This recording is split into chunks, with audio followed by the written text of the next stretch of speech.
বন্ধু মেনে নিয়েছে। আপনারা বাংলাদেশ থেকে আপনাদের উপর বিকল্প প্রেসার দেওয়া হবে। আপনারা কি ভেবেছেন দীর্ঘ সময় দিল্লির দাসী শেখ হাসিনা এদেশের জনগণের ক্ষমতা দখল করে আপনাদের সাথে কুচক্র করে ষড়যন্ত্র করে এই দেশকে আপনাদের হাতে তুলে দেওয়ার যে অপচেষ্টা করেছে, যে ষড়যন্ত্র করেছে, জুলাই আগস্ট গণঅভ্যুত্থানের মাধ্যমে বাংলাদেশের জনগণ তাকে বিচ্যুত করেছে, পলায়িত করেছে, তাদেরকে বিধ্বস্ত করে দিয়েছে। তাই আমরা বলতে চাই বাংলাদেশের জনগণ সর্বদা বাংলাদেশের সার্বভৌমত্ব স্বাধীনতা নিয়ে তারা কনসার্ন থাকে।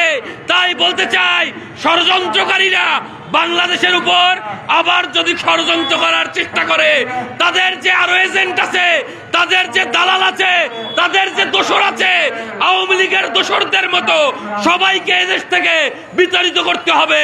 আমরা বলতে চাই বাংলাদেশ এই বিশ্ব দরবারে সমগ্র পৃথিবীতে মাথা উঁচু জাতি হিসাবে ছিল, থাকবে ইনশাআল্লাহ। সবাইকে অসংখ্য ধন্যবাদ। এই পর্যায়ে বক্তব্য নিয়ে আসছেন তরুণ রাজনীতিবিদ ভাসানী অনুসারী পরিষদের নেতা জননেতা নুরুজ্জামান হীরা। এ পর্যায়ে বক্তব্য রাখবেন নুরুজ্জামান হীরা।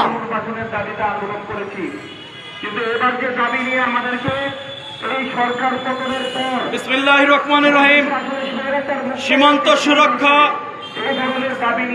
পরিষদ কর্তৃক আয়োজিত আজকের এই সার্বভৌমত্ব সুরক্ষা পরিষদ কর্তৃক আয়োজিত আজকের এই প্রতিবাদ সভায় উপস্থিত সকল সাংবাদিকবৃন্দ, সুধীবৃন্দ, আসসালামু আলাইকুম। মুসলমানের 4টা বিয়ে করা ফরজ, মুসলমান ধর্মে 4টা বিয়ে করা ফরজ। ইসলাম ধর্মে ভারত যদি বাংলাদেশকে 1 ইঞ্চি জমি দখল করার চেষ্টা করে, ওই 7 বোন ছিন্ন বিচ্ছিন্ন হয়ে যাবে, ওই 7 বোন বাংলাদেশের হয়ে যাবে। খবরদার, ওই শুভেন্দু অধিকারীর উদ্দেশ্যে বলছি, এই দেশ মাতৃকা রক্ষা করার জন্য এই জাতি রক্ত দিয়েছে, এই জাতি ইতিহাস তৈরি করতে জানে। তোমরা যদি বাংলাদেশকে বুলন্দিত করার চেষ্টা করো, তোমরা ইতিহাস পড়ো সেই নমরুদের, তোমরা ইতিহাস পড়ো সেই ফেরাউনের। সব তছনছ হয়ে গিয়েছে। এদেশের জনগণের রক্ত দিয়ে স্বাধীনতা কিনতে জানে। এদেশের দেশপ্রেমিক জনগণ কখনো কোন দেশের আগ্রাসী মনোভাব মানবে না, হোক সেটা ভারতীয়, হোক সেটা সেই মায়ানমার, হোক সেটা পাকিস্তান। কোন ধরনের আগ্রাসী এদেশের জনগণ মানবে না। আমরা স্বাধীন সার্বভৌম বাংলাদেশ, আমাদেরকে সুখে শান্তিতে থাকতে দিন। যারা এখনো সেই গসির বেগমরা ভারতে বসে চক্রান্ত করছেন, তোমাদের হুঁশিয়ার করে বলতে চাই, কখনো অস্ত্র দিয়ে যুদ্ধ হয় না, যুদ্ধ হয় কৌশলে, যুদ্ধ হয় দেশপ্রেমে। ভিয়েতনাম যুদ্ধে 50 বছর যুদ্ধ করেছিল পৃথিবীর সবচেয়ে শক্তিশালী দেশ আমেরিকা। 50 বছর পরে আমেরিকা হেরে গিয়েছিল। আমরা বলতে চাই, এদেশের মুক্তিকামী জনগণ, দেশপ্রেমিক জনগণ রক্ত দিতে জানে। এই দেশ নিয়ে কোন ধরনের চক্রান্ত করবেন না। আপনারা আপনাদের মতো থাকুন। আমাদের চট্টগ্রাম নিয়ে যে ধরনের আপনাদের টিভি মিডিয়া, বিজেপির এই অসভ্য মন্ত্রীরা বাংলাদেশ নিয়ে কুৎসা রটাচ্ছে, খবরদার করে বলতে চাই, 24-এর গণঅভ্যুত্থান দেখেছেন, 16 বছরের বেশিরভাগ স্বৈরাচারকে বিদায় করেছি আমরা। কিভাবে বিদায় করেছি, সেই স্বৈরাচার আপনারা আশ্রয় দিয়েছেন। পৃথিবীর বুকে এইরকম স্বৈরাচার জন্ম নেয়নি। ইতিহাস দেখুন, সেই ফরাসি বিপ্লব দেখুন, রুশ বিপ্লব দেখুন, সেই বাসারের পতন দেখুন, সেই গাদ্দাফির পতন দেখুন। এই ভারতীয় সেই মুক্তিকামী সাধারণ জনগণের সাথে আমাদের কোনো বিরোধ নেই। আমাদের বিরোধ হচ্ছে মোদী সরকারের নীতির বিরুদ্ধে। অতএব ভারতের জনগণের উদ্দেশ্যে বলছি, এই পৃথিবীর এই অগণতান্ত্রিক সরকারকে এখনই থামান, না হলে আপনাদের সেই ভারতীয় রাষ্ট্র অখণ্ড থাকবে না। সেই সামন্তবাদী নেতা, সেই মুক্তিকামী বাংলা তথাকথিত নেতা মাওলানা আব্দুল হামিদ খান যেই বক্তব্য দিয়েছিলেন, আসাম আমার, উড়িষ্যা আমার, আমরা সেইটা তাহলে ইনশাআল্লাহ ফিরিয়ে আনবো। কারণ সেই মাওলানা আব্দুল হামিদ খান ভাসানীর উত্তরসূরি বাংলার জমিনে প্রত্যেকটি ঘরে ঘরে এখনো বেঁচে আছে। অতএব হুঁশিয়ার করে বলতে চাই, সকল চক্রান্ত বন্ধ করুন। ওই কসিটি বেগমকে আমাদের আইনের আওতায় তুলে দিন, আমরা তাদের বিচারের আওতায় এনে এদেশের তরুণ প্রজন্মের বাংলাদেশকে ফিরিয়ে দেব ইনশাআল্লাহ। সবাইকে ধন্যবাদ জানাই। আসসালামু আলাইকুম।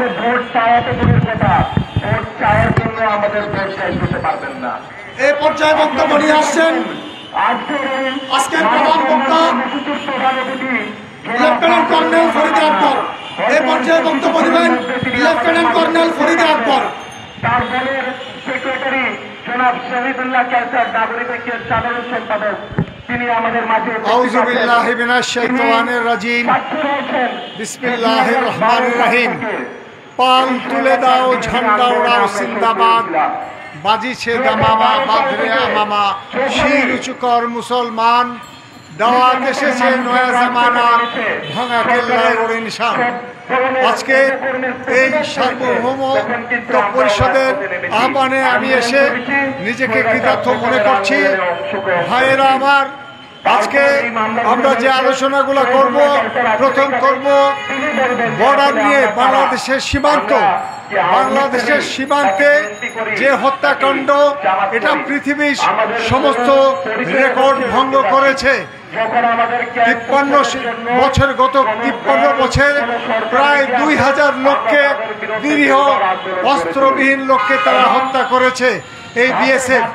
এর মধ্যে ফেলানি, যার সারা বিশ্বকে নাড়া দিয়েছে, ফেলানির লাশ সেই কাঁটাতারের বেড়ায় ঝুলে। আমরা সবাই, আমাদের এখানে অসংখ্য লোক, আমরা বলি ভারতকে আমাদের বন্ধু। বন্ধু কখনো এটা হতে পারে না। যে বন্ধু কাঁটাতারের বেড়া দেয়, তারা কিভাবে বন্ধু হয়? কখনো হয়তো তারা আমাদের শত্রু। এইটা যদি ভুল বুঝেন, তাহলে বাংলাদেশের গোলামির শেষ হবে না, বাংলাদেশ গোলাম রয়ে যাবে। আমাদের বর্ডার সিকিউরিটি ফোর্স অর্থাৎ বিজিবি পৃথিবীর মধ্যে একটা শ্রেষ্ঠ বর্ডার সিকিউরিটি ফোর্স। তাদের শক্তি এবং ক্ষমতা এত বেশি বলে রাখার, তারা আদেশের অপেক্ষায় আছে। আমি বিডিআরে 2 বার চাকরি করে এসেছি। আমি জানি বিজিবির সৈনিকদের কি মনোবল। এদেরকে যদি আমরা চাই 24 ঘন্টার মধ্যে 20 মাইল ভারতের অভ্যন্তরে তারা প্রবেশ করে এটা ধরে ফেলতে পারবে। আর যদি 7 দিন সময় দেওয়া হয়, তারা 50 মাইল পর্যন্ত ভারতের দখল করে ফেলতে পারে। আমাদের ভয়ের কোনো কারণই নাই। বিএসএফ এর কাওয়ার্ড বাহিনী, এরা আমাদের বিডিআরকে ঠিক মতো অর্ডার দেওয়া হচ্ছে না, অর্ডার দিলে তারা বিদায় নেবে। নেক্সট হচ্ছে চট্টগ্রাম সন্ত্রাস সম্বন্ধে আমি বলছি। চট্টগ্রাম ষড়যন্ত্র। চট্টগ্রাম 2 ভাগে, একটা হচ্ছে সমতল চট্টগ্রাম আর একটা পার্বত্য চট্টগ্রাম। এখানে পার্বত্য চট্টগ্রামের লোকরা খুব শান্তিকামী, তারা বাংলাদেশকে পছন্দ করে, বাংলাদেশ সেনাবাহিনীকে পছন্দ করে। এই কুকি চীন, আদিবাসী, ইউপিডিএফ, শান্তি বাহিনী, এগুলো হচ্ছে বানোয়াট, আমাদের শত্রুদের ফাইন্যান্সে এবং অস্ত্র সরবরাহ দ্বারা তারা পুষ্ট। এরা কোনো ব্যাপারই না। আমার ধারণা 15 দিনের অপারেশনে এদেরকে 0 করে ফেলা সম্ভব। এবং এটা পাহাড়ির জনগণ চায় না যে এরা এখানে থাকুক, তারা নিরীহ বলে কিছু বলতে পারে না। সেই জন্য আমার কিছু সুপারিশ আছে। সুপারিশগুলো 1 নম্বর হচ্ছে যে আমাদের ছাত্রদেরকে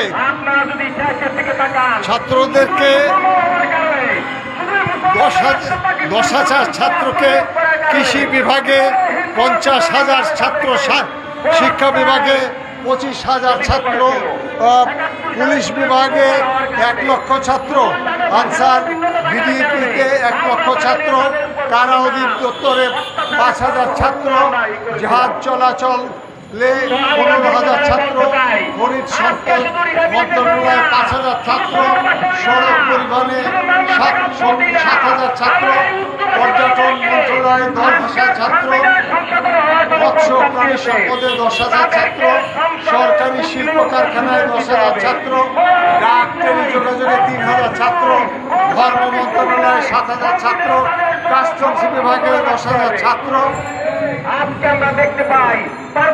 এবং প্রতিরক্ষা বাহিনীর পদাতিক বাহিনীতে 1 লক্ষ, অ্যান্টি ট্যাঙ্ক বাহিনীতে 50,000, অ্যান্টি এয়ার ডিফেন্স বাহিনীতে 20,000 সেনা কমান্ডো, এর মধ্যে 50% মাদ্রাসার ছাত্র অবশ্যই গ্রহণ করতে পারে। এদের মধ্যে রাষ্ট্রের এবং সরকারের নিরাপত্তা নিহিত, কোনো দুর্নীতি থাকবে না, কোনো বিদেশি দুশ্মনী থাকবে না। ধন্যবাদ। পাঁচ দিনেদার ঝান্ডা জিন্দাবাদ।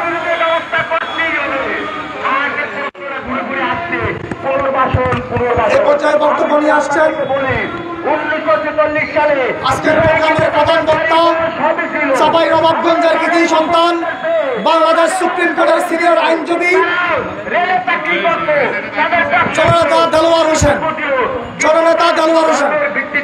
আমাদের মুসলমানদের কাছে এসেছিল, কিন্তু আজকে 70-75 বছর পরে শুধু কি নিজেকে 3% জমির জন্য তারা 70 বছর পরিশ্রম করছে। 3% জমি দিয়ে তাদের সমস্যার সমাধান করা সম্ভব না। আমি বলতে চাই 71 সালে যারা মুক্তিযুদ্ধের নামে আমাদের উত্তরসূরি ভাইদের বাড়ি ঘর জায়গা জমি দখল করেছে, আজকে সেই সকল বাড়ি ঘর জায়গা জমি তাদের মাঝে ফিরিয়ে দিতে হবে। তাকে কথার করে না পারিয়ে আমি আবারও আজকে আপনাদের মাধ্যমে সরকারের কাছে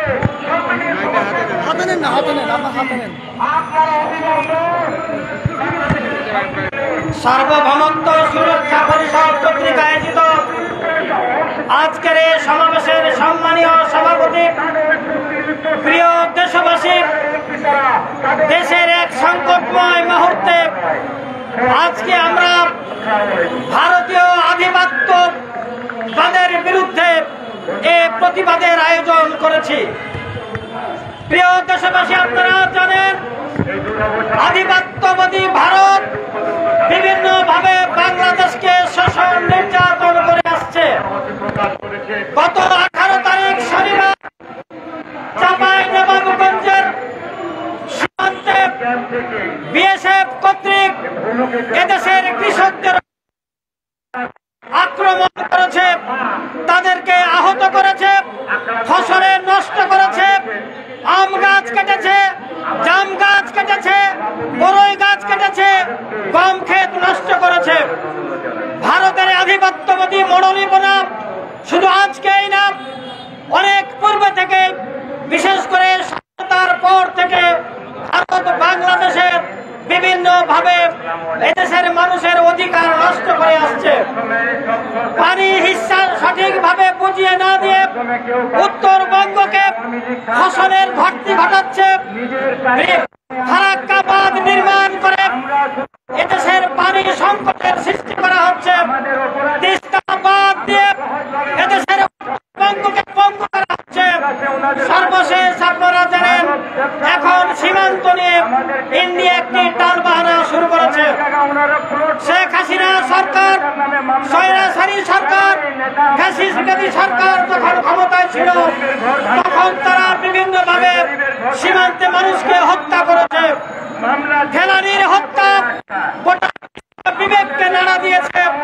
আপনারা জানেন একটি 14-15 বছরের মেয়ে ফেলানি দিল্লিতে একটি বাসায় কাজ করত, সীমান্ত পাড়ি দিতে এসে কাঁটাতারের বাঁধে যখন সে বেঁধে যায় তখন বিএসএফ তাকে গুলি করে হত্যা করে 5-6 রেখেছে। এদেশের শিশুদের এদেশের মুসলমান সকল ধর্ম ধরনের কোন লোক ইন্ডিয়ার এই আধিপত্যবাদ থেকে হেফাজত পায়। কথা শুনেছেন, সেখানে একটি স্বর্ণা নামক একটি মেয়েকে যখন বর্ডার পার হওয়ার সময় সে তার আকুতি ছিল, আমাকে মেরে ফেলবেন না, আইন অনুযায়ী বিচার করুন, তাকেও রক্ষা করা হয় না। যারা আজকের এই দেশের বিধর্মী হিন্দু বসবাস করছেন, যারা ইন্ডিয়ার প্রতি ভালোবাসা দেখাচ্ছেন, তারা কোলাউড়ার ঘটনায় আপনারা ইন্ডিয়ার আচরণ, ভারতের আচরণ স্পষ্ট হতে পারবেন। সম্মানীয় দেশবাসী, আজকে চাঁপাইনবাবগঞ্জ সীমান্তের মানুষ উদ্বিগ্ন। আজকে চাঁপাইনবাবগঞ্জের মানুষের রাতে ঘুম নেই। যে কোনো সময় বিএসএফ এর গুন্ডা বাহিনী বাংলাদেশ থেকে পালিয়ে যাওয়া আওয়ামী সন্ত্রাসী নিয়ে আক্রমণ করার পরিকল্পনা করছে। আমার বাড়ি চাঁপাইনবাবগঞ্জের শিবগঞ্জে। আমি শিবগঞ্জের সীমান্ত এলাকার মানুষের সাথে কথা বলেছি। তারা বলছে তারা আরামে নাই, তারা স্বস্তিতে নাই, তারা নিশ্চিন্তে ঘুমাতে পারে না, তারা আবাদ করতে যেতে পারে না, তারা গরু চড়াইতে যেতে পারে না, তারা তাদের বাগান পরিচর্যা করতে পারে না। আমরা আজকে জাতীয় প্রেস ক্লাবের সামনে থেকে ভারতকে হুঁশিয়ার করে দিতে চাই, আপনার এই সমস্ত সন্ত্রাসী কার্যক্রম বন্ধ করুন, নতুবা আমরা যে কোনো সময় ভারতের আমাদের লং মার্চ আমরা করব। আমরা ভারতের উদ্দেশ্যে যাত্রা করব, যেমন ভাসানী লং মার্চ করে ইন্ডিয়ার উদ্দেশ্যে রওনা হয়েছিল। আমরা দেশের জনগণ আমরা সেভাবে আমাদের যাত্রা শুরু করব। বিশেষ করে চাঁপাইনবাবগঞ্জের মানুষের বার্তা আপনাদের দিতে চাই। আপনারা জানেন চাঁপাইনবাবগঞ্জ হচ্ছে শাহ-ই-নেমাতুল্লাহর এলাকা। চাঁপাইনবাবগঞ্জ ইসলামের ঘাঁটি। চাঁপাইনবাবগঞ্জের সীমান্তের কোন মানুষকে যদি আর হত্যা করা হয়, আর যদি চাঁপাইনবাবগঞ্জের একটি গাছ কাটা হয়, আর